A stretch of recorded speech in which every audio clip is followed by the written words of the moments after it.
Assalamualaikum warahmatullahi wabarakatuh. Waalaikumsalam. Alhamdulillah wa syukru ala ni'amillah. Asyhadu an la ilaha illallah wahdahu la syarika wa asyhadu anna Muhammadan abduhu wa rasuluhu alladzi la nabiyya ba'dah. Allahumma shalli ala Muhammadin wa ala alihi wa ashabihi ajma'in, amma ba'du. Ibu-ibu, bapak-bapak, jamaah masjid dan muhajirin dalam maksadena. Alhamdulillah. Alhamdulillah. Mudah-mudahan semuanya dalam keadaan sehat walafiat, diberikan kemampuan untuk istiqomah, dan juga mudah-mudahan akhir hayat kita kelak dalam keadaan husnul khatimah. Bapak Ibu sekalian, alhamdulillah qadar dan qadar Allah Subhanahu wa taala pada pagi hari ini dapat bermuajah kembali dalam kajian seri sejarah Islam. Pada tema pagi hari ini melanjutkan rangkaian sejarah pada masa Daulah Umayyah. Masa Daulah Umayyah itu adalah fase ketiga ya. Jadi pertama di masa Nabi Muhammad SAW, dakwah Islam itu selama 23 tahun. Nabi berdakwah itu 23 tahun. Kemudian dilanjutkan oleh para sahabat Nabi yang dikenal sebagai Khulafaur Rasyidin, itu berlangsung selama 30 tahun dengan 4 kepemimpinan sahabat ya, 4 kepemimpinan khalifah. Nah, pasca Khulafaur Rasyidin ya, ketika Ali bin Abi Thalib wafat ya, maka kepemimpinan Islam pada saat itu diambil alih atau diangkat Muawiyah bin Abi Sufyan. Nah, mulai saat inilah kemudian Islam dipimpin secara turun-temurun dari keturunan Bani Umayyah. Bani Umayyah itu adalah nenek moyang Muawiyah ya. Dengan garis keturunan dari Muawiyah itu berarti cicitnya ya. Muawiyah itu cicitnya Umayyah. Yang setelah itu kemudian diturunkan kepada putranya ya, Muawiyah, Yazid bin Muawiyah bin Yazid, kemudian beralih kepada pamannya ya, disebut paman Marwan, Abdul Malik bin Marwan, kemudian nanti Al-Walid bin Marwan, dan seterusnya sampai sekitar ada 13 pemimpin, 13 khalifah dari keturunan Umayyah, begitu, yang memimpin Islam selama 89 tahun kurang lebih. Jadi hampir 100 tahun lah begitu ya ke Daulah Umayyah. Memang Daulah Umayyah itu nanti ada 2 bagian ya. Ada Daulah Umayyah dalam kepemimpinan wilayah Jazirah Arab ya, Yaman, kemudian Syam, Persia yang sekarang Iran begitu, atau Iran itu dulu Persia, sampai ke wilayah Hindustan ya, nanti India, Pakistan gitu. Terus ke Afrika Utara, Mesir, Afrika Utara. Nah, itu fase pertama Daulah Umayyah. Tapi selanjutnya Daulah Umayyah itu runtuh ya. Hanya masih bertahan Daulah Umayyah itu di Andalusia, dan ini lebih lama. Nanti akan secara terpisah saya sampaikan yang bagaimana Islam di Andalusia itu kurang lebih dari 700 tahun begitu ya, Daulah Umayyah di Andalusia. Tapi kalau Daulah Umayyah secara global di Arab itu hanya bertahan selama kurang lebih 89 tahun. Andalusia itu Spanyol ya, Bapak Ibu. Kalau misalnya sekarang tahu negara Spanyol itu dulu disebutnya Andalusia. Nah, itu 700 sampai 800 tahun lah ya. 800 tahun itu di bawah kepemimpinan Islam ya. Hanya nanti kemudian runtuh direbut oleh Katolik ya, pasukan Katolik pada saat itu yang kemudian akhirnya berhasil mengalahkan kekhalifahan Islam. Nah, cuma simbol-simbol Islam di Spanyol sekarang masih ada bangunan-bangunan khas yang dibangun oleh Daulah Umayyah masih banyak berdiri sampai sekarang di Spanyol. Nama-nama kota juga kan itu banyaknya dari nama Arab. Nanti kita bahas itu. Nah, pada masa Khalifah Muawiyah, Yazid, kemudian Muawiyah bin Yazid ini sudah kita bahas ya, sampai nanti sebentar ya, Abdul Malik bin Marwan.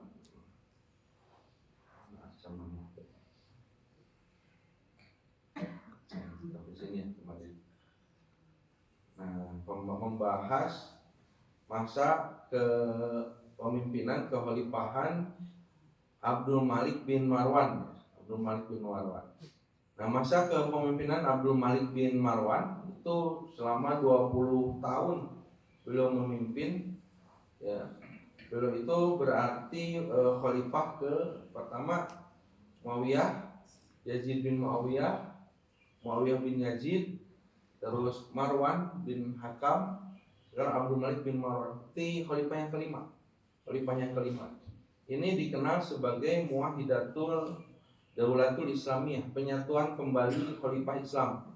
Ya, pada saat itu karena sempat terpecah ketika Islam pada saat itu bukan hanya di Syam kepemimpinan, tapi termasuk di Mekah, Madinah itu ada Abdullah bin Jubair. Belum lagi Khawarij, orang-orang Khawarij di Irak begitu. Jadi Islam terpecah. Nah, masa Abdul Malik bin Marwan belum mengangkat seorang panglima namanya Al-Hajjaj ya, berhasil mengalahkan kekuatan tandingan begitu ya, termasuk beliau Al-Hajjaj itu gitu ya, menghancur leburkan Mekah, Madinah, dan bahkan membunuh Abdullah bin Jubair. Itu kemarin sudah kita bahas ya. Nah, Abdullah bin Jubair terbunuh. Jadi memang pada situ peristiwa berdarah begitu. Jadi banyak kaum muslimin yang tewas pada saat itu di masa kepemimpinan Abdul Malik bin Marwan, tapi menyisakan dampak, selain dampak buruk ya dampak baiknya. Dampak buruknya banyak pertumpahan darah kaum muslimin, tetapi setelah itu terjadi Muwahidatul Islamiyah, terjadi penyatuan lagi kaum muslimin ya pada saat itu, sehingga tidak ada dualisme kepemimpinan lagi. Abdullah bin Jubair sudah dikalahkan, kemudian orang-orang Khawarij juga sudah dikalahkan, terjadilah persatuan Islam pada saat itu. Nah, pada saat masa penyatuan kembali kehidupan Islam, akhirnya Abdul Malik bin Marwan bisa lebih mengembangkan Islam pada saat itu, kemajuan kaum muslimin pada saat itu ya. Nah, maka sekarang coba kita bahas dulu ya beberapa poin. Pertama ya, Abdul Malik bin Marwan pada saat memimpin Islam di masa Daulah Umayyah itu secara teritorial gitu ya, beliau selain Arab Saudi, selain Jazirah Arab, kemudian Syam, ya, beliau berhasil masuk ke wilayah lain begitu, termasuk ke wilayah selatan Pakistan atau India. Nanti Bapak Ibu ya, cikal bakal India, Islam di India itu awal mulanya adalah masuk Islam ke India itu di masa ini Abdul Malik bin Marwan, ya. Jadi Bapak Ibu sekarang ini kalau tahu ya bahwa kaum muslim penduduk muslim terbanyak di dunia itu ya, yang pertama adalah Indonesia. Indonesia paling banyak. Walaupun Indonesia bukan negara Islam, tapi penduduk negara Indonesia ini mayoritas Islam, ini melebihi dari jumlah kaum muslimin di negara manapun di dunia begitu, termasuk Arab Saudi. Arab Saudi disebutnya negara Islam, tapi jumlahnya tidak sebanyak Indonesia begitu ya. Nah, yang kedua itu adalah India. India. Nah, itu paling banyak kaum muslimin. Nah, di India itu memang kalau kita lihat ya, notabene India kan agamanya apa? Hindu. Hindu ya. Agama Hindu, tapi Islam banyak. Jadi dua kekuatan yang sama ya. India dengan Islam dengan Hindu. Nanti sejarah panjang secara khusus nanti saya sampaikan ya, berdirinya Kesultanan India, kemudian berdirinya Mughal ya, kerajaan Mughal gitu. Kalau dulu pernah ada di TV itu film Akbar, Jalaluddin Akbar, Joda Akbar gitu tadinya. Itu Jalaluddin Akbar, sultannya itu kesultanan terbesar di India, itu Kesultanan Mughal begitu, di masa Jalaluddin Akbar.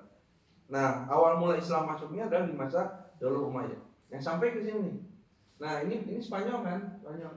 Nah, jadi Islam itu lewat sini Mesir, kemudian wilayah Libya ya, Tunisia sampai ke Maroko gitu ya. Makanya kan di Maroko itu kan Afrika Utara, tapi mayoritas penduduknya beragama Islam begitu. Maroko kemudian menyeberang ke lautan, menyeberang di sini kemudian ke Spanyol, Portugal. Nah, Spanyol dan Portugal itu ya, yang saat ini disebut Spanyol dan Portugal, dulu itu Andalusia disebutnya. Ya, Islam masuk ke sini dan bertahan di sini Daulah Umayyah itu selama 800 tahun. Tapi kalau di sini sama 89 tahun. Jadi ketika Daulah Umayyah nanti diruntuhkan oleh Daulah Abbasiyah, Bani Abbasiyah, itu mengungsi, melarikan diri ya khalifahnya, kemudian keluarga Bani Umayyah itu mereka bertahan di Andalusia, dan ini lama begitu, 80 tahun begitu. Jadi berpisah dari Abbasiyah. Nah, jadi wilayah sampai sini. Makanya nanti Bapak Ibu sekalian, awal mula ilmu pengetahuan berkembang di Eropa ya. Di Prancis nanti ada revolusi Prancis begitu ya, dan lain sebagainya. Ini semuanya berawal dari Andalusia. Ilmu pengetahuan itu pusatnya adalah Andalusia. Bagaimana Eropa bisa berkembang sampai seperti sekarang ini dari segi peradaban, ilmu pengetahuan dan sebagainya, itu dari sini, dari Spanyol. Makanya negara Eropa yang pertama kali bangkit ya dari kegelapan ya, dari ke masa the dark age-nya Eropa gitu ya.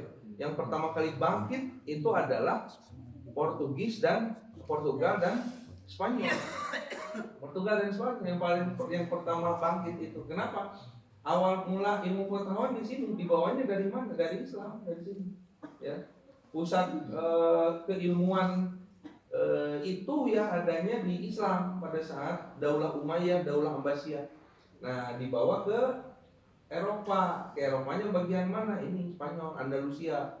Perkembangan Islam di Andalusia luar biasa, perkembangan ilmu pengetahuan. Nah, lalu kemudian membangkitkan yang disebut dengan nanti akan kita bahas ya, Renaissance di Eropa, masa kebangkitan Eropa. Itu berawal dari sini, di Andalusia, di Spanyol. Nah, negara yang pertama kali bangkit ini Spanyol dan Portugis. Makanya Bapak Ibu sekalian, nanti kalau kita baca sejarah kemudiannya, nanti kita akan bahas juga yang melakukan pelayaran pertama begitu ya ke wilayah Asia Eropa itu adalah Portugis kan, Portugis ya.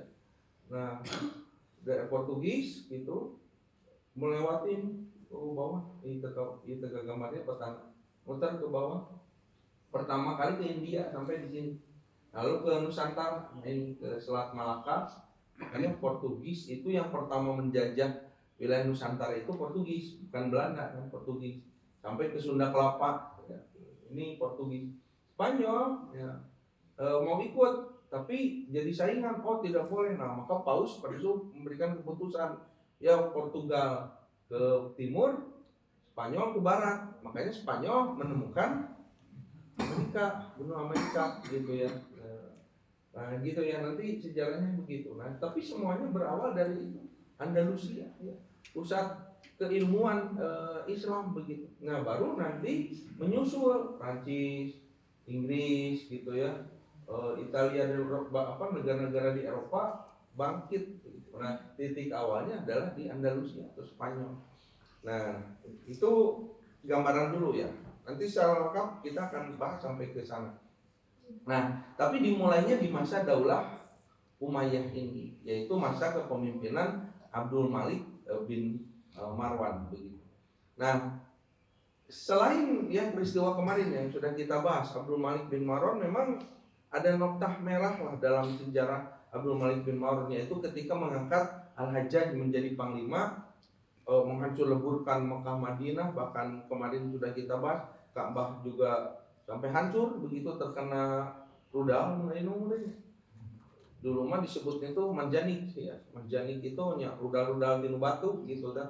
Batu yang dilempar-lempar gitu dengan api ya, ketepel gitu. Nah, cuman masa pembangunan di Abdul Malik setelah itu ya, pertama ya ada sebuah jadi statement Abdul Malik bahwa begini, ketika Islam, nah ini Bapak Islam ya, Islam itu menyebar ke wilayah ini Afrika Utara gitu. Masjid ini kan bahasanya berbeda-beda. Di Syam aja, di Palestina itu tidak berbahasa Arab. Palestina itu aslinya itu bahasa Ibrani. Terus ke sebelah utara ini Suriah gitu ya, Suriah bahasanya Suryani begitu ya. Kemudian ke sebelah Iran bahasanya Parsi gitu ya, Parsi. Apalagi ke wilayah Pakistan, India ini beda lagi. Turki juga bahasa Turki beda lagi. Mesir Kipti gitu ya, Mesir bahasa Koptik gitu. Ini dan seterusnya, Afrika Utara itu bahasanya beda-beda. Nah, Arab bahasa Arab. Yaman sendiri bahasanya Arab, cuman Arab khas Yaman beda gitu ya. Nah, jadi beda-beda bahasa itu, beda-beda. Nah, pada masa Abdul Malik bin Marwan, beliau menetapkan bahwa mulai sekarang, kata beliau, itu diresmikan penggunaan bahasa Arab sebagai bahasa resmi global. Jadi dulu sebelum bahasa Inggris ya ditetapkan menjadi bahasa internasional, di wilayah Daulah Umayyah yang luasnya hampir sepertiga lah dari dataran bumi pada saat itu bahasa Arab jadi bahasa global begitu. Di semua wajib belajar bahasa Arab. Baik orang-orang Suryani tadi bahasa Suryani, bahasa Ibrani begitu ya, bahasa Koptik dan semua, mereka harus belajar bahasa Arab. Jadi diresmikan penggunaan bahasa Arab sebagai bahasa resmi global. Itu masa Abdul Malik. Kenapa? Karena kekuatan Islam pada masa Abdul Malik ini tidak tertandingi begitu, sehingga orang kalau berkuasa ya kan bisa menetapkan apapun ya. Berkuasa ya tetapkan saja aturan sesuai dengan keinginan. Dia berkuasa ya ingin menjadikan bahasa Arab sebagai bahasa resmi, ditetapkan. Jadi presiden, saya akan wajibkan belajar bahasa Portugis kan gitu. Saya akan wajibkan belajar bahasa kemarin berita. Kalau saya gitu masa ya gitu kan, ya presiden saya gitu kan, untuk presiden gitu. Jadi siapa berkuasa dia menetapkan sebuah kebijakan begitu ya. Ini Abdul Malik menetapkan bahasa Arab. Yang kedua, nah Bapak Ibu sekalian, pembangunan Qubatus Sokro. Apa itu Qubatus Sokro? Nah ini lah di Masjidil Aqsa ya. Masjidil Aqsa itu ada bangunan yang kubahnya berwarna emas gitu ya. Itu namanya Qubatus Sokro, dan itu bukan masjid ya. Itu adalah bangunan yang sengaja dibangun di masa Abdul Malik bin Marwan, sebagai sebuah simbol. Ada yang mengatakan gitu ya, memang tapi perlu diteliti ya kevalidannya. Di situ katanya ada batu, namanya juga batu Sokroh ya. Jadi ada batu yang dianggap batu itu digunakan sebagai pijakan Nabi Muhammad SAW ketika Isra Mi'raj gitu ya, ketika Isra Mi'raj. Tapi keterangan itu ya harus diteliti kevalidannya. Cuman memang dibangun bangunan itu, Batu Sokroh itu bangunan ini ya, coba saya petakan dulu. Nah, Bapak Ibu, yang disebut dengan Masjidil Aqsa itu, yang Masjidil Aqsa itu bukan satu masjid. Ini yang suka disebut Masjidil Aqsa itu yang ini ya, Al-Qibli begitu ya. Padahal yang disebut dengan Masjidil Aqsa itu adalah satu kawasan, satu komplek sekitar 14 hektar gitu ya. Itu ada yang disebut dengan Masjidil Aqsa, area Masjidil Aqsa. Nah, ini jadi ya, seluruh area ini disebut Masjidil Aqsa. Masjidil Aqsa. Dan kalau kita baca sejarahnya atau di hadis ya, ketika Nabi ditanya, ya Rasulullah, bangunan apa yang pertama dibangun di muka bumi ini? Nabi menjawab, bangunan pertama yang dibangun di muka bumi ini adalah Ka'bah. Lalu Masjidil Haram ya, Ka'bah. Lalu kemudian Masjidil Aqsa. Lalu kemudian Masjidil Aqsa.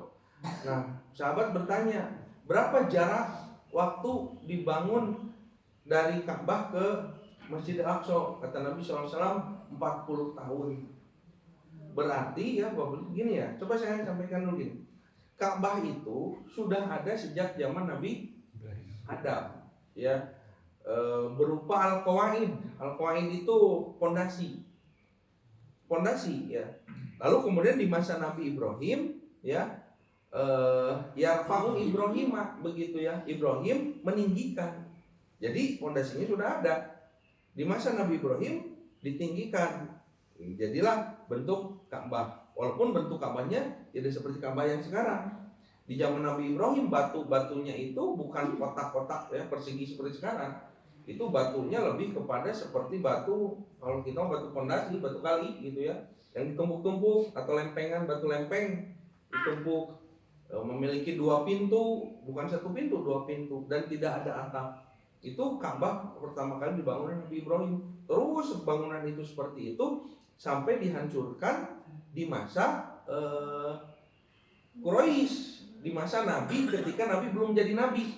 5 tahun sebelum diangkat jadi Nabi ya, usia Nabi 35 tahun, Ka'bah dirubuhkan, dibangun ulang. Nah, pintunya jadi 1, kemudian jadi ada atapnya, batu-batunya menjadi batu-batu kikir gitu ya, yang lebih rapi daripada sebelumnya. Nah, itu Ka'bah. Nah, Ka'bah itu pondasinya sudah ada sejak zaman Nabi Adam ya. Nah, Masjidil Aqsa dibangun 40 tahun setelah Ka'bah itu. Berarti Masjidil Aqsa sudah ada sejak zaman Nabi Adam juga begitu ya. Sejak zaman Nabi Adam juga Masjidil Aqsa. Nah, baru Masjidil Aqsa itu ya di masa Nabi Ibrahim juga dijadikan tempat ibadah. Nabi Ibrahim itu kan pulang pergi Pak ya, dari Palestina, dari Yerusalem ke Mekah itu kan pulang pergi, karena punya 2 istrinya itu baru bolak baliknya. Yang pertama kan Sarah ya tinggal di Yerusalem ya, di Yerusalem, awal di Hebron dan seluruhnya putra di situ, sempat juga ke Mesir. Nah, tinggal di Yerusalem. Masjid yang digunakan untuk tempat ibadah Masjidil Aqsa. Nah, kemudian punya istri kedua, Hajar, yang kemudian akhirnya Hajar harus keluar dari rumah itu karena kecemburuan Sarah gitu. Ketika lahir Ismail, Sarah cemburu. Kata Sarah, dulu ketika belum ada anak, Hajar belum melahirkan anak, aku tidak pernah cemburu kepada Hajar. Makanya tinggal satu rumah, Sarah dengan Hajar itu, cuma beda kamar. Ibrahim teh sekali ewang gitu, beda kamar. Tidak pernah cemburu Sarah. Tapi ketika Hajar punya anak, melahirkan Ismail, mulai kecemburuan dari Hajar itu. Kenapa? Ibrahim lebih sering datang ke kamarnya saat ngasuh anak begitu ya. Makanya Sarah mengatakan bahwa wahai Ibrahim, saya sudah tidak kuat begitu ya, muncul rasa kecemburuan. Ayo nama milih mau dia yang keluar atau aku yang keluar dari rumah ini begitu. Begitu kata saya. Oke, sampai akhirnya Allah menyampaikan bawa Hajar yang keluar. Istri kedua kan Hajar, bawa Hajar yang keluar. Bawa ke tempat yang jauh. Kemana? Itu ke Arab deh. Perjalanan dari Yerusalem, dari Palestina ke Mekah itu berapa kilo coba? Ada yang tahu? Itu 1000 kilo lebih begitu, 1000 kilo dari Palestina ke Mekah itu. Ya, dari Mekah ke Madinah saja 450, dari Madinah ke Tabuk saja sekitar 600 kilo begitu ya. Jadi ke Palestina lebih dari 1000 kilo Pak, jalan kaki. Sampailah di Wadin di Zatin Inda Baitikal Muharram, di satu lembah padang pasir yang tidak apa-apa, diisi Baitikal Muharram, Ka'bah yang kelak akan jadi Ka'bah. Tinggal saja Hajar dengan Ismail di situ, ya. Ditinggalkan oleh Ibrahim kembali lagi ke Palestina. Nah, memakmurkan Masjidil Haram. Nah, ketika datang perintah untuk membangun Ka'bah, jadi masjid dua, Ibrahim 2 rumah, 2 masjid, 2 anak begitu ya. Di Palestina lahir kemudian dari Sarah itu Ishak, walaupun Sarah sudah tua akhirnya melahirkan anak yang kata Ibrahim, ini bagaimana, Sarah sudah tua, kata malaikat, begitulah jika Allah berkehendak maka lahir Ishak begitu. Nah, kemudian di Mekah di tempat tadi dibangun Ka'bah jadi Mekah. Nah begitu. Nah jadi terbangun beriringan antara Ka'bah atau Masjidil Haram dengan Masjidil Aqsa. Nah cuman belum jadi masjid seperti ini, belum ada masjid seperti ini, hanya tempat ibadah saja. Nah kemudian disebut Masjidil Aqsa. Nah Bapak Ibu, sejarahnya begini, Masjidil Aqsa ini pada masa kemudian Nabi Sulaiman ya, setelah beberapa generasi dari Nabi Ibrahim, Nabi Ishak, terus sampai ke Nabi Daud dulu. Nabi Daud itu berperang dengan Jalut. Nah akhirnya menguasai wilayah ini. Membangunlah kerajaan Daud itu ya, kerajaan. Nah lalu setelah kerajaan Nabi Daud ya terbangun, rakyatnya disebut Bani Israel, keturunan Yakub ya. Nabi Daud meninggal, maka anaknya Nabi Daud yaitu Nabi Sulaiman memimpin, bahkan kekuasaannya lebih besar nanti dari Nabi Daud, memimpin Bani Israel. Nah, Nabi Sulaiman lah yang kemudian ya membangun dan merapihkan wilayah Masjidil Aqsa ini, dibangun Masjidil Aqsa itu. Ya, areanya luas. Bukan satu bangunan masjid, tapi satu area yang luas, yang sekarang diklaim 14 hektar itu adalah bangunan yang dibangun oleh Nabi Sulaiman. Berupa apa? Berupa benteng-benteng. Jadi dibentuk sekotak itu tak. Ini tempat ibadah. Nah, ketika Nabi Sulaiman meninggal, Bani Israil tidak punya pemimpin. Tidak ada nabi pada saat itu. Akhirnya mereka mengangkat pemimpin sendiri dan seterusnya.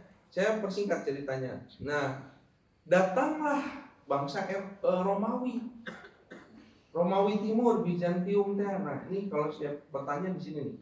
Nah, Bapak gini. Yang disebut Romawi Timur, ibu kotanya itu apa? Ada yang tahu? Konstantinopel, yang sekarang Istanbul, Turki. Di mana? Nah, di sini nih. Ini titik merah ini. Nah, ini Konstantinopel, yang sekarang Istanbul. Kekuasaan Romawi Timur pada itu kekuasaan yang besar. Dia menguasai setengah dari Eropa ya, karena setengahnya lagi Eropa Romawi Barat gitu ya. Roma. Setengahnya lagi Romawi Timur. Nah, itu Eropa itu terbagi 2. Nah, kekuasaan Romawi itu kan sampai ke sebelum Islam datang itu sampai ke wilayah ini Afrika. Ya Pak, kekuasaan disebut Romawi teh. Nah, wilayah Turki, terus ke bawah itu wilayah Afrika, termasuk kalau sekarang itu Sudan, Ethiopia, dulu itu Abyssinia, Habsyah. Raja Habsah, Raja Najasyi itu tunduk kepada Romawi karena di jajahannya Romawi. Sampai ke Yaman. Ini Yaman itu Romawi, milik Romawi dulu itu. Makanya ketika Raja Abraha membawa pasukan bergajah mau menghancurkan Ka'bah ya. Nah ini cuma jazirah Arab ini yang tidak dijajah oleh Romawi Timur. Kenapa? Ngapain begitu ya menjajah Arab? Padang pasir gitu, gurun, tidak ada apa-apanya. Makanya tidak Romawi tidak sampai ke situ. Romawi hanya sampai ke Yaman. Karena Yaman itu subur, makmur, peninggalan dari Ratu Bilqis, Yaman itu. Nah, makanya ketika Raja Abraham itu menyerang ini Ka'bah, coba ini saya tanya gini, di Arab ada gajah tuh? Ini ya atau di Yaman tidak ada gajah. Tapi kenapa terkenal pasukan bergajah sampai diabadikan di dalam Al-Quran? Pasukan bergajah begitu yang dibawa oleh Abraham yang mau menghancurkan Ka'bah. Itu gajahnya di mana? Ya, gajahnya itu diseberangkan dari dia di Afrika, ya. Di sini ditaikkan kalau kapal dari mana? Dari Afrika. Dipinjamkan oleh Najasyi pada saat itu kepada Abraha. Untuk apa? Kata Abraha, aku akan memberikan kepadamu hadiah. Ya. Hadiah apa? Pertama dibangunkan gereja Al-Qulais, yang kedua Ka'bah begitu ya. Makanya dipinjamkan gajah begitu. Itu pasukan bergajah. Nah ini kenapa bisa begitu? Karena ini wilayah Romawi, Mesir itu jajahan Romawi. Ketika Sa'ad bin Abi Waqqas di masa Umar bin Khattab masuk ke Mesir itu kan sedang dijajah oleh Romawi. Romawinya diusir sampai ke sini nih, ke Siprus. Ya, Siprus ada salah satu pulau namanya Siprus, itu armada laut pertama Islam di situ. Nah, Yunani begitu. Ini wilayah-wilayah Romawi, Turki, Syam. Ini wilayah Romawi. Nah, sampai Romawi itu ke sini nih, ke wilayah Palestina. Menjajah Palestina, makanya Masjidil Aqsa pada saat itu di bawah kekuasaannya Romawi. Ada Bani Israel bagaimana? Yahudi Bani Israel. Mereka diusir oleh Romawi. Diusir ya, mereka dibunuh, dibantai oleh orang Romawi. Maka orang-orang Yahudi itu mereka akhirnya mengungsi ya sampai ke nanti ke wilayah Eropa dan mengungsi di masa Romawi. Nah, dihinakan, bahkan tempat ibadah Yahudi oleh Romawi itu dijadikan sebagai tempat pembuangan sampah begitu. Betul-betul dihinakan Romawi. Nah, pada tahun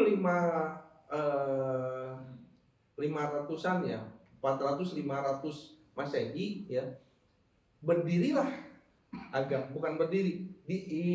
dibuatlah agama baru yang disebut dengan Kristen ya.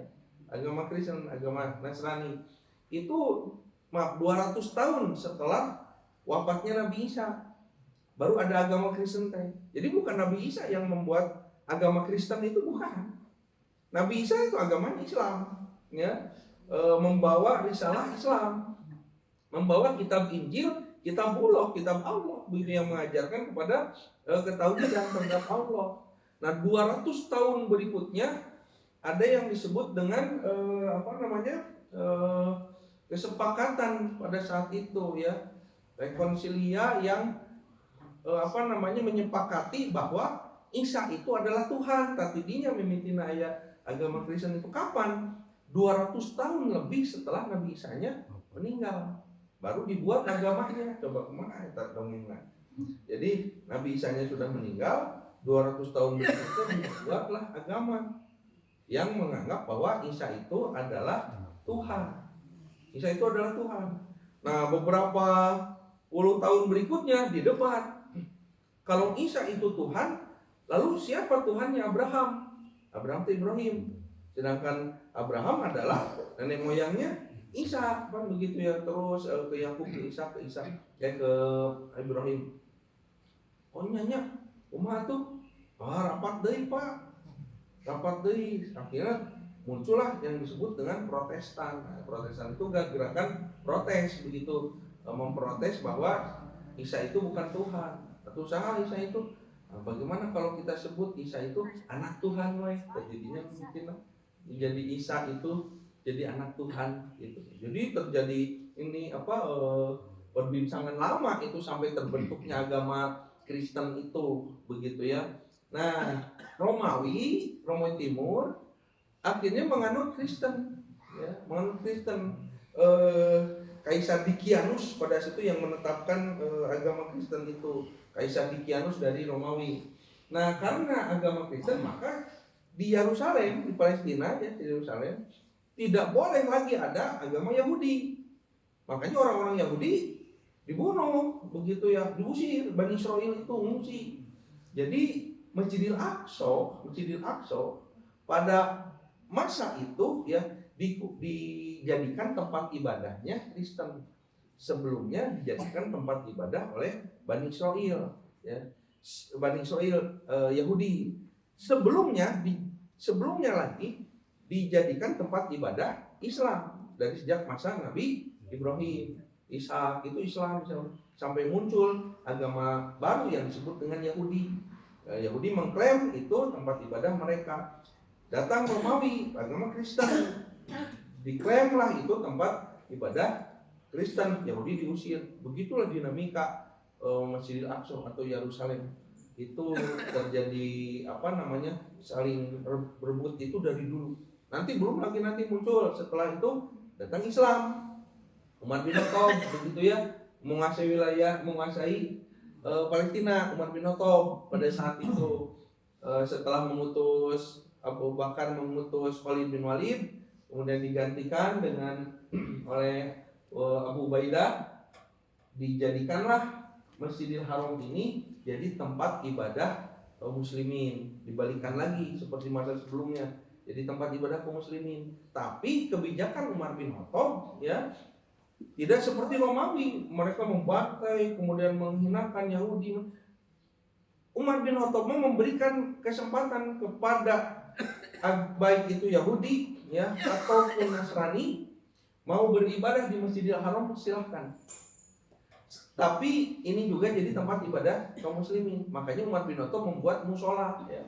Membuat musola di situ. Nah, maka jadilah satu komplek ini Pak yang 14 hektar ini dijadikan tempat ibadahnya orang Yahudi. Nah, di sini Yahudi mah rada keluar di sini. Yang disebut dengan tembok atapan itu tadi sini. Nah, kemudian orang Kristen juga ada di sini. Nah, jadi dinamika perubahan bangunan-bangunan di komplek Masjidil Haram itu setiap masa itu berubah. Ada bangunan diganti, dirubuhkan, muncul lagi bangunan apa. Jadi Masjidil Haram itu bukan satu bangunan masjid begini, bukan. Satu komplek disebut Masjidil Haram itu. Satu komplek. Nah, cuman si bangunannya ganti-ganti fungsi. Jadi gereja sebagian bangunan, pernah ada musola Umar bin Khattab, ya pernah ada kemudian diruntuhkan dan sebagainya. Jadi terjadi banyak perubahan. Nah, pada masa Abdul Malik bin Marwan yang sedang kita bahas sekarang, ya, ini Al-Qibli yang kita sebut Masjidil Aqsa yang kubahnya berwarna abu-abu itu belum ada.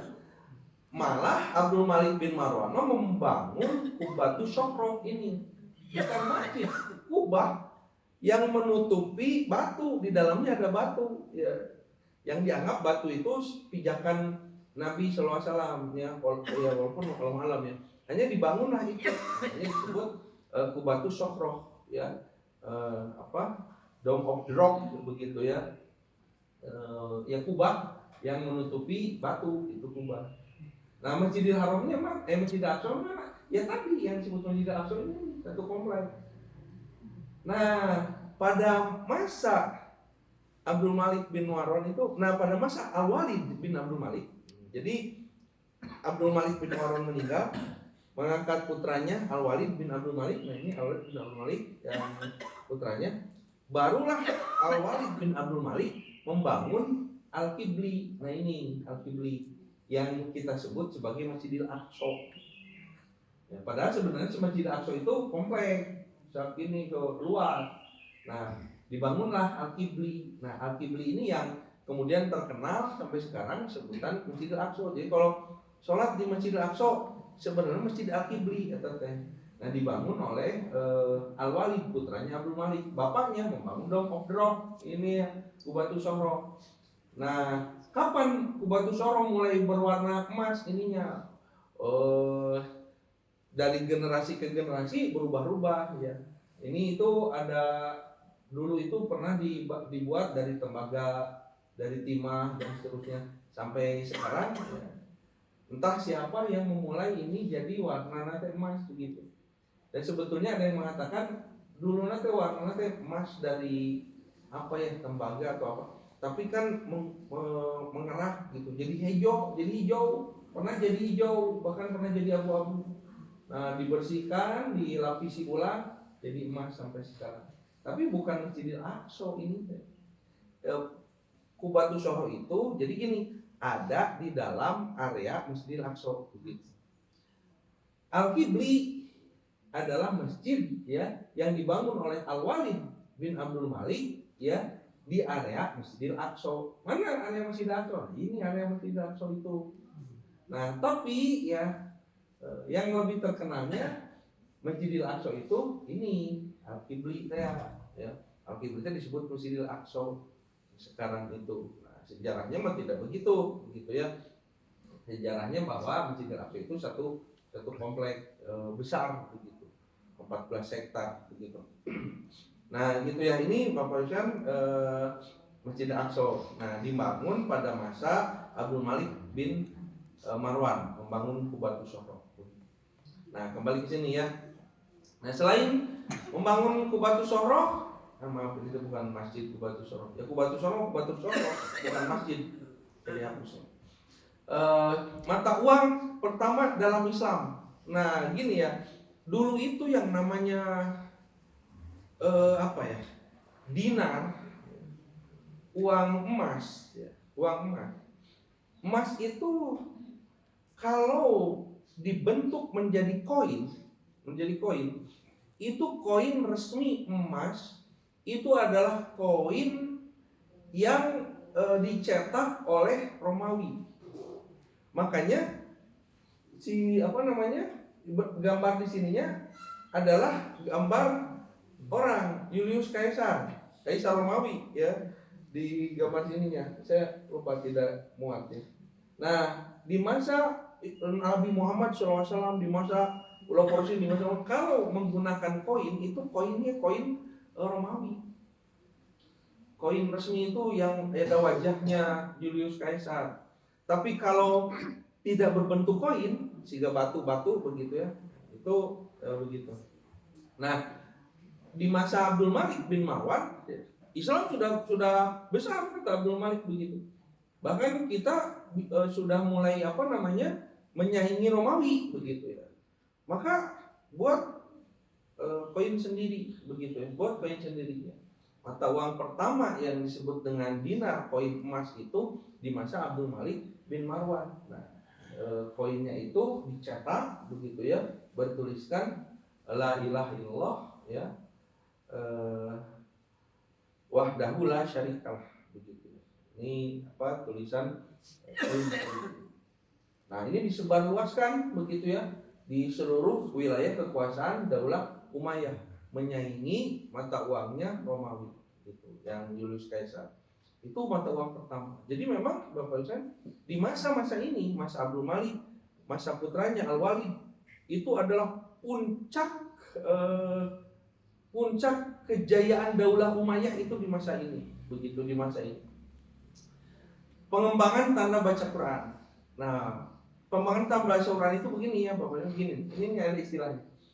Ada naktul iqra. Jadi gini, Al-Quran itu kan di masa Nabi SAW, di masa Nabi SAW tidak ada mushaf, tidak ada mushaf Al-Quran di masa Nabi. Orang-orang itu membaca Al-Quran ya dengan hafalan, bacanya itu bila nador begitu ya, tanpa membaca, tanpa melihat. Tapi Nabi juga perintahkan sekretaris Nabi ya, Zaid bin Sabit gitu ya, cok tulis tulis. Nah, cuman si tulisan itu tidak berbentuk menjadi mushaf seperti sekarang, lengkap ya dari Al-Fatihah sampai Anas, tidak. Cuman nulis surat apa begitu. Nah, tidak semua ditulis sama Zaid bin Sabit. Terus ada inisiatif dari sahabat yang lain. Ada yang menuliskan di kulit begitu surat apa begitu atau ayat mana. Ada yang menuliskan di pelepah kurma gitu ayat apa.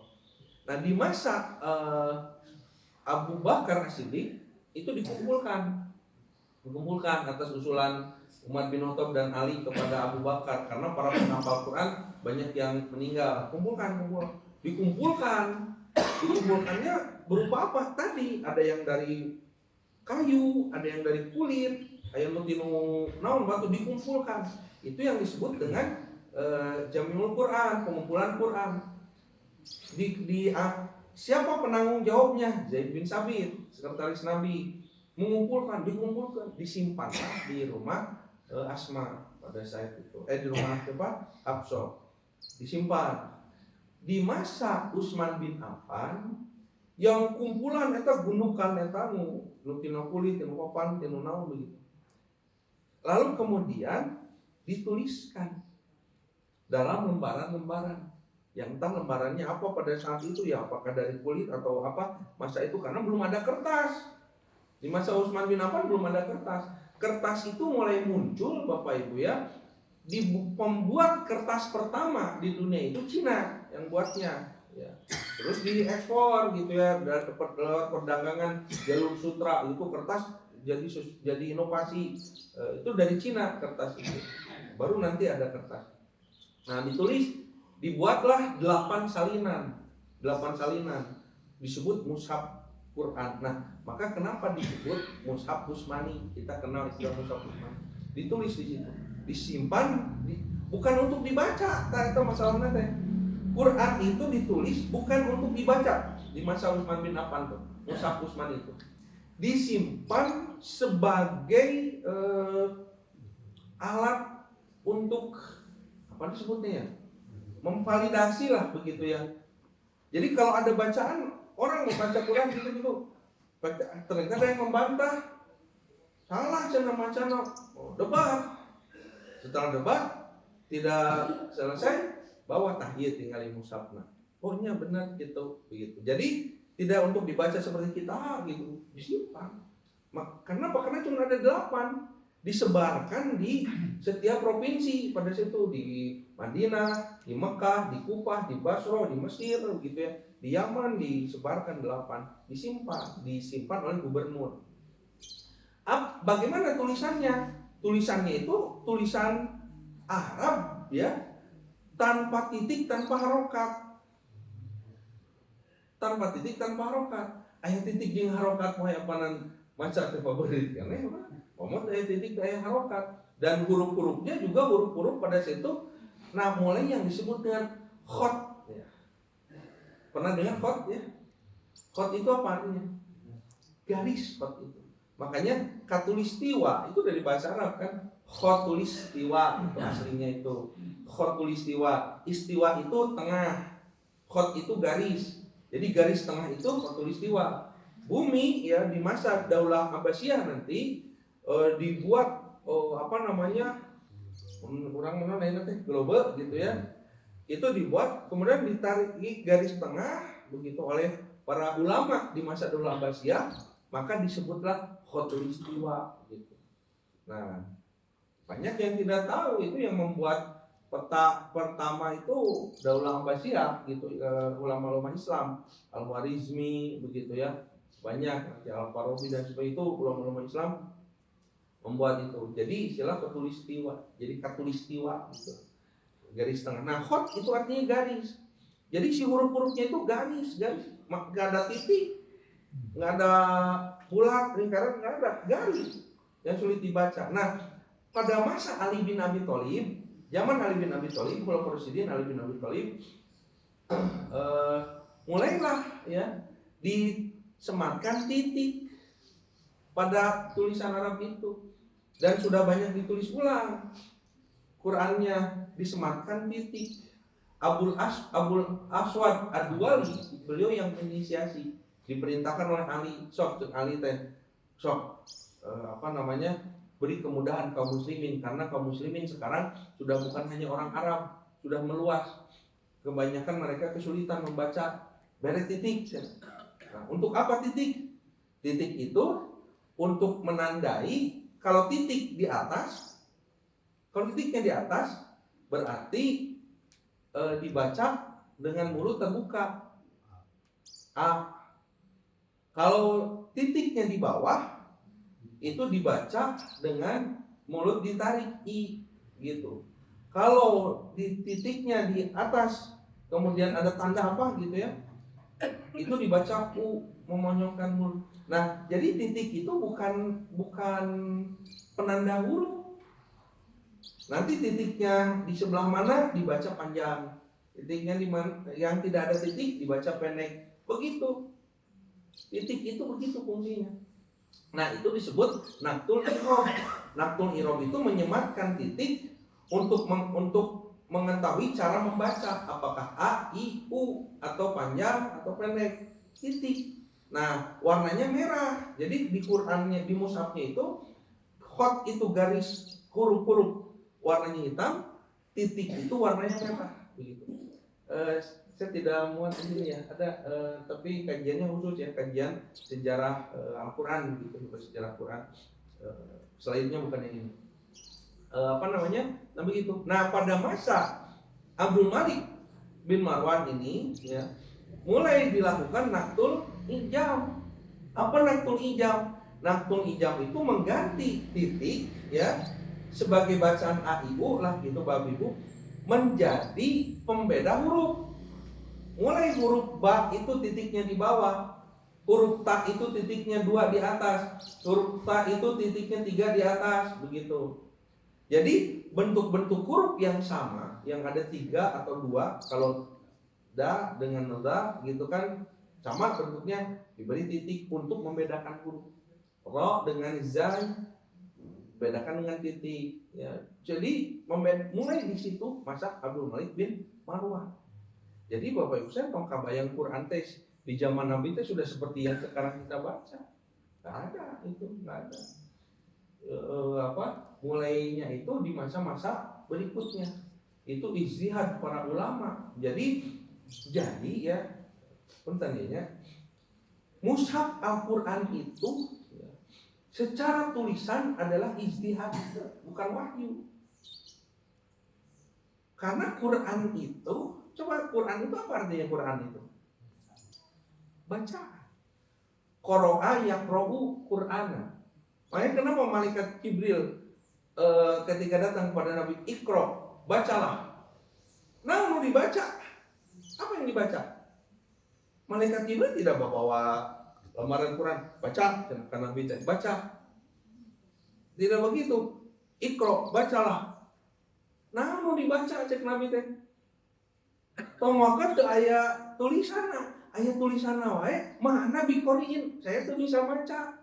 Ngomong ya macam naon gitu. Jadi itu ayat bukan yang ada Nabi ketika datang malaikat Jibril bukannya berbangga atau kumaha damang gitu.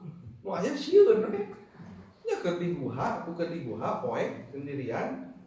Jol, anu gabruk ikro judul puasa naon ikro cenah gitu nya. Naon ikro?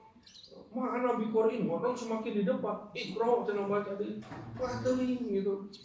Sampai dibaca 5 ayat pun Nabi tidak tahu apa itu dibaca. Pas begitu dilepaskan, begitu ya, buru-buru lompat gitu. Pas ketemu lagi dengan malaikat Jibril, itu kamari tepang namang begitu lompat deh. Itu kan 2 kali Nabi itu lari dari malaikat Jibril ketika turunnya Al-Alaq dan ketika turunnya surat Al-Muzammil nanti gitu ya. Al-Mudaththir gitu. Nabi lari lagi begitu berselimut lagi. Nah, jadi Quran itu enggak.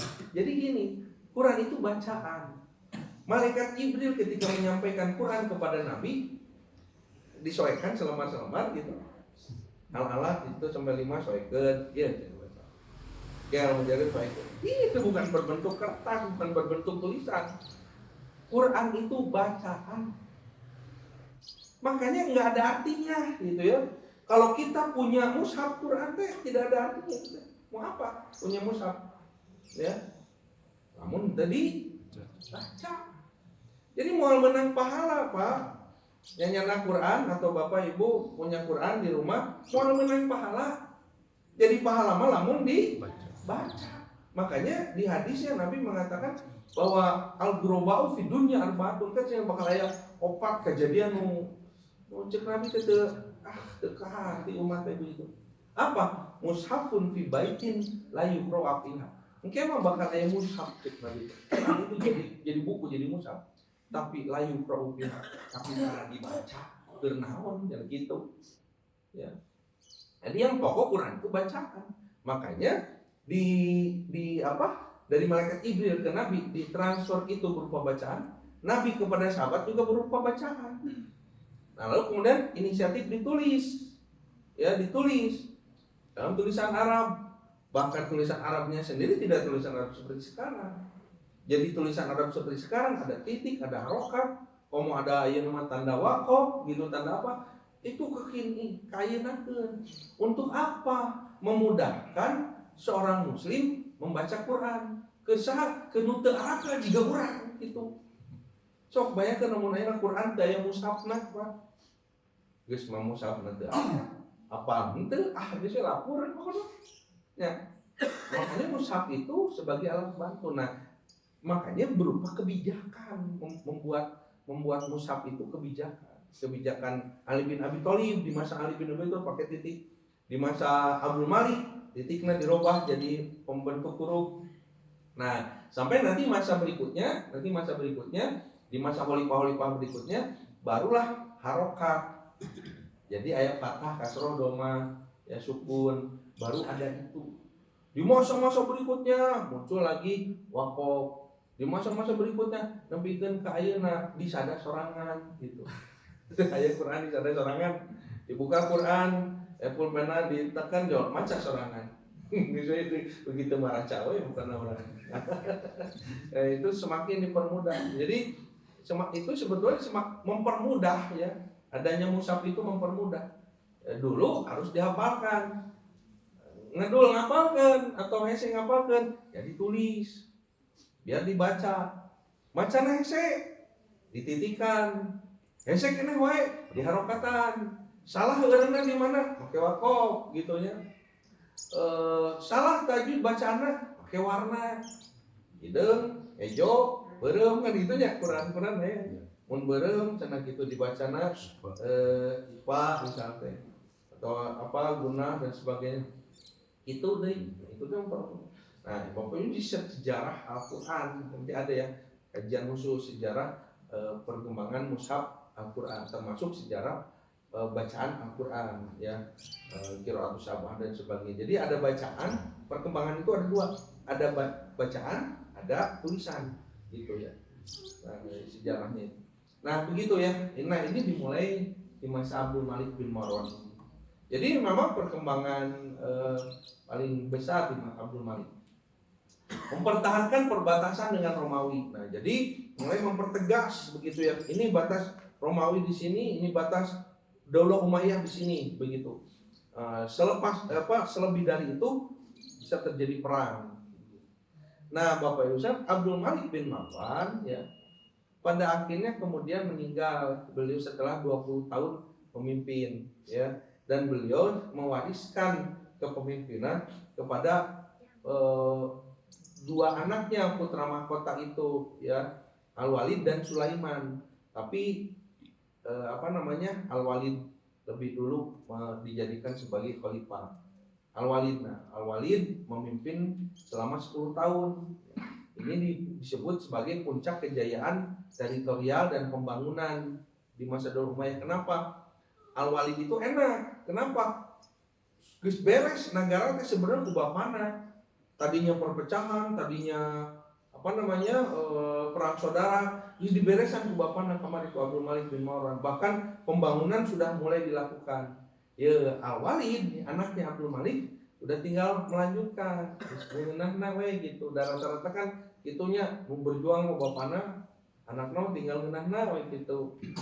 Kadang begitu ya. Maka Al-Walid bin Orhan memimpin dan dia mengenyam pendidikan yang luar biasa begitu ya, dari ayahnya begitu, dididik secara luar biasa begitu. Sejak kecil dididik dengan ilmu agama yang kuat ya, belajar kepada sahabat Nabi yang masih hidup pada saat itu, pada para ulama tabi'in, belajar Al-Quran, bahasa Arab, administrasi negara, masalah kepemimpinan, perkara adab begitu, sosial, kemasyarakat. Jadi sudah terdidik ini anak ini, Al-Walid ini dari sejak kecil, remaja, terdidik dengan kuat begitu. Makanya ketika bapaknya meninggal, menggantikan bapaknya sudah siap memimpin. Nah, ini disebutnya periode terkuat Daulah Umayyah. Kenapa disebut periode terkuat? Jadi secara teritorial luas begitu ya, kuat begitu, secara ekonomi kuat, militer kuat, semuanya berjalan bersamaan. Jadi militernya kuat, ekonominya kuat, kemudian masyarakatnya kuat, pembangunan pesat dan sebagainya. Periode terkuat Daulah Umayyah pada saat itu. Jadi walaupun kekuasaan itu diturun-temurunkan, tapi diakui oleh seluruh kaum muslimin. Nah, mimpinnya benar gitu, dan tidak ada yang bisa menyaingi gitu. Nah, maka dia fokus kemudian kepada pengembangan eksternal juga selain internal. Eksternal apa? Memperluas wilayah tadi yang saya sebut, mulai masuk ke wilayah India.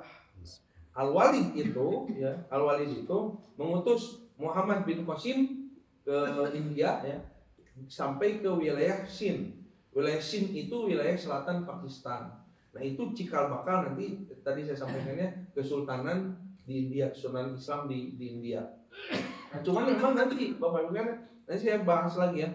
Tantangan di India itu India itu sudah lama, beribu tahun lah begitu, lebih dari 1000 tahun menganut agama Hindu.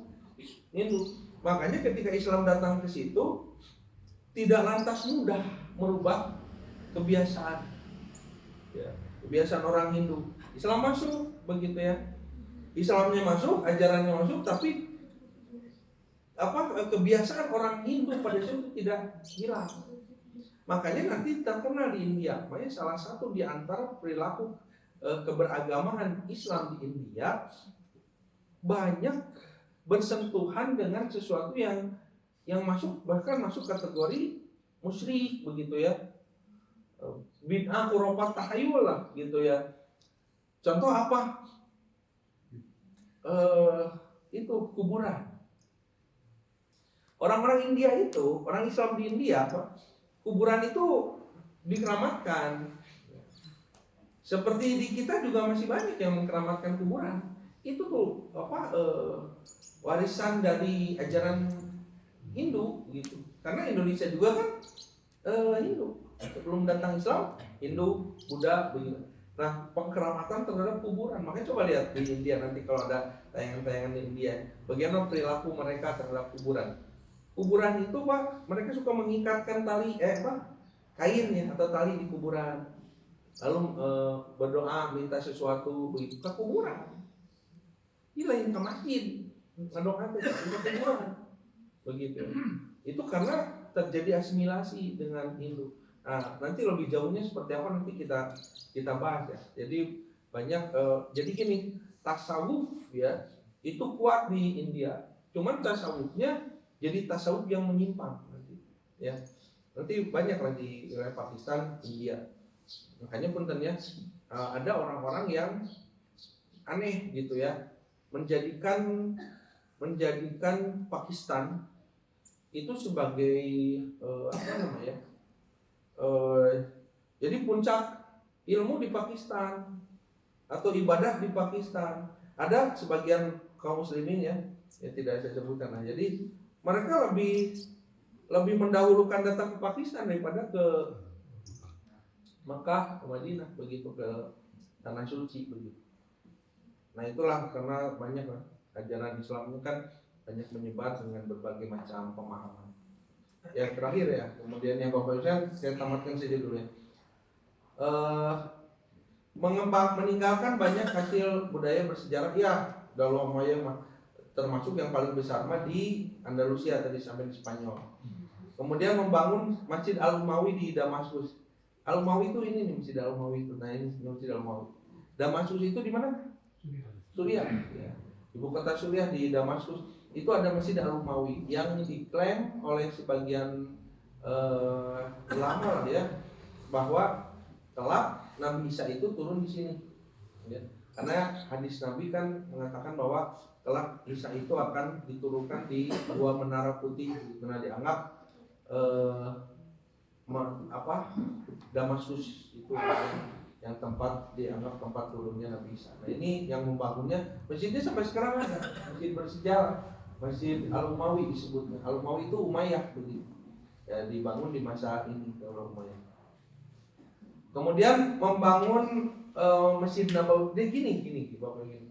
Masjid Nabawi itu kan Nabi membangun Masjid Nabawi. Lalu Nabi membangun rumah kan di samping Masjid Nabawi. Ya, dulunya di sebelah.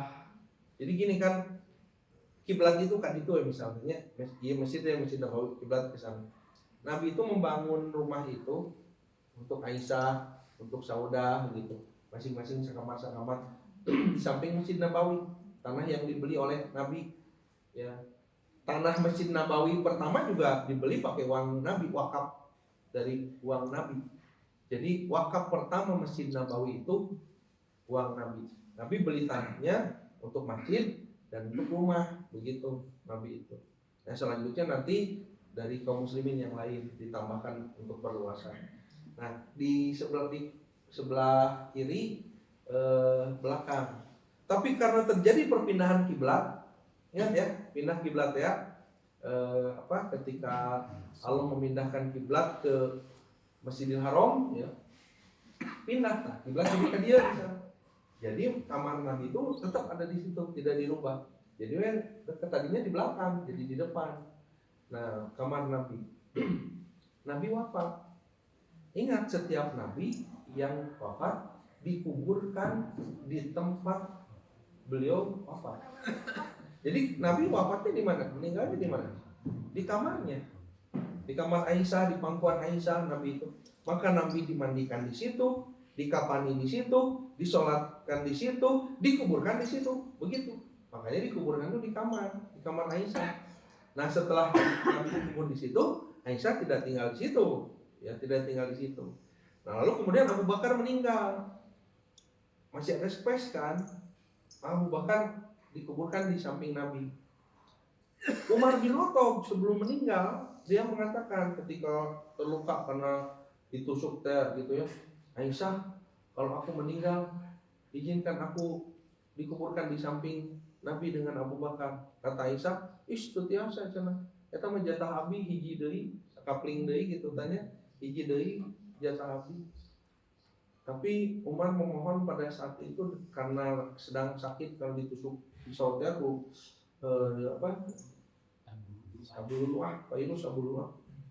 Aisyah kasihan, kata Aisyah, ya sudahlah begitu. Kalau Umar meninggal lebih dulu, silahkan Umar di situ. Umar meninggal, dikuburkan di situ. Nah, pada masa Abu Bakar tidak terjadi perluasan Masjid Nabawi. Abu Bakar tidak mau merubah apa yang sudah Nabi bangun, gitu Abu Bakar. Pada masa Umar tidak hareudin, kudu dilegaan. Masa Utsman bin Affan semakin hari dilegaan. Masjid Nabawi terus diperluas, tapi tidak perluasannya ke area yang bukan rumah Nabi atau bukan makam Nabi. Jadi kaditu gitu perluasannya. Nah, pada masa Al-Walid bin Abdul Malik ini ya, bahwa perluasan sudah tidak memungkinkan ke mana-mana teh. Mau tidak mau harus ke sebelah ini makam Nabi. Nah, maka pada situ didiskusikan begitu, tapi nanti katanya Masjid Nabi akan jadi masuk area masjid begitu. Awalnya diperdebatkan, tapi bagaimana diusahakan memperluas kemana, tapi kesulitan pada saat itu. Akhirnya kebijakan Al-Walid bin Abdul Malik setelah komunikasi dengan para ulama dan sebagainya, mau tidak mau perluasan harus ke sana. Maka pertama kali makam Nabi masuk di area Masjid Nabawi pada masa ini Abdul Malik. Mulai masuk area itu. Tapi itu bukan masjid, itu mah tetap makam Nabi. Makanya Bapak Ibu, batas area masjid itu ya itu bebas ditentukan oleh qayyim masjid atau khalifah atau imam masjid. Misalnya gini, ini bentuk masjid. Kenapa batas masjid harus jelas? Kenapa dulu batas masjid harus jelas? Karena terkait dengan hukum syariat. Kalau batas masjid tidak jelas, ya akan membingungkan. Contoh, Bapak, ini kan area luas kan ya sampai belakang. Ini DKM harus menetapkan mana batas masjid. Kalau yang belakang itu mau teras itu yang sudah dipakai makan tuh, itu masjid sanes. Kalau itu bukan masjid, misalnya batas masjid dia tak pantau jendela itu batas masjid. Maka Jumatan tong aya nu tahiyatul masjid di itu. Kan bukan masjid. Ada tahiyatul masjid dan naon. Ya. Kata Nabi itu apabila engkau masuk masjid janganlah duduk ya kecuali sholat 2 rakaat. Nah, para ulama menyebut itu tahiyatul masjid. Ada tahiyatul masjid kudu di mana? Kudu di masjid. Ulah di teras, kayak tahiyatul teras. Tahiyatul teras. Tahiyatul masjid, makanya tetapkan oleh DKM, umumkan bahwa batas masjid itu mana. Boleh tidak memberikan batas masjid sampai ke belakang sana di luar bangunan ini? Boleh. Bahkan satu area misalnya ya, misalnya contoh, nah ini ruangan apa kita sebutnya? Mihrab misalnya, ini masjid bukan. Boleh menetapkan itu bukan masjid. Seperti makam Nabi kan begitu, wilayah kotak sak itu bukan masjid tapi makam Nabi. Walaupun ada di dalam masjid begitu, tapi boleh ditetapkan itu bukan masjid. Kenapa hukumnya berbeda? Mungkin kalau ini bukan masjid, terkait tahiyatul masjid di situ, gitu ya. Nah makanya harus jelas batasan masjid. Nah ditetapkan di masa Al-Walid bin Abdul Malik bahwa ini bukan masjid sekotak ini makam Nabi, ada Abu Bakar, ada Umar di situ, bukan masjid. Nah, masjid mah di luar itu. Jadi bentuk dan batasan mah gitu ya dibebaskan. Tidak mesti disebut masjid teh kota itu semua yang ada di dalamnya masjid, tidak mesti gitu ya, tidak mesti begitu gitu. Jadi tetapkan saja batasannya mana. Nah begitu. Dan menara pertama Masjid Nabawi di masa ini dulu, sekarang kan menara banyak, kalau tidak salah ada 128 menara gitu ya, yang kecil sama yang besar. Nah kalau zaman dulu tidak ada menara. Menara pertama Masjid Nabawi di masa Abdul Malik bin Marwan begitu. Dan kubah nanti mulai ada kubah-kubah begitu. Itu ketika terjadi interaksi dengan Romawi, karena kubah itu bukan kubah itu budaya Romawi, bukan budaya yang lahir dari Islam. Makanya masjid itu tidak wajib aya kubah. Kubah mah justru gaya arsitektur Romawi yang diadopsi. Ya. Masjid kemudian jadi kubah. Dan awal mula kubah juga bukan sebuah hiasan, tapi memiliki fungsi itu akustik ya apa ya. Jadi suara, menggemakan suara. Awalnya begitu. Nah kemudian terakhirnya mendirikan banyak panti asuhan, rumah sakit, ya bahkan ada khusus rumah sakit penyakit kusta karena bertahun-tahun begitu ya penyakit kusta itu menjadi wabah.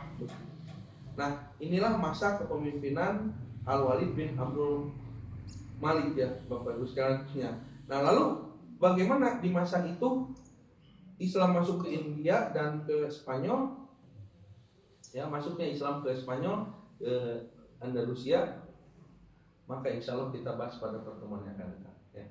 Demikian dulu yang bisa disampaikan Bapak Ibu. Ini terkait dengan masalah kepemimpinan atau kekhalifahan Daulah Umayyah pada masa Al-Walid bin Abdul Malik ya.